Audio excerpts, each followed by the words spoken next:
সেটা মাননীয় মুখ্যমন্ত্রী বলে দিয়েছেন, সেই টাকা কিন্তু ফেরত দিতে হবে। ফেরত লক্ষ্মী ভাণ্ডারের টাকা কিন্তু ফেরত দিতে হবে।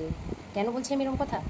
আমাদের নারী ও শিশু কল্যাণ মন্ত্রী মাননীয় অগ্নিমিত্রা পল কী বলেছেন শুনে নাও সবাই এই ভিডিওটার মাধ্যমে।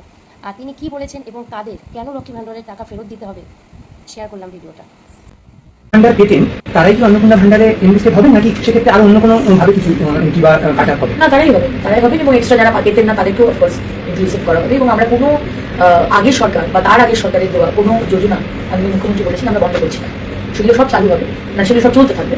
এবং একটি বিষয় মাননীয় মুখ্যমন্ত্রী বলেছেন যে যাদের নামগুলো কাটা গেছে, যারা আমাদের দেশের নাগরিক নয়, তারা তো সরকারি যোজনা সুবিধা পেতে পারে না।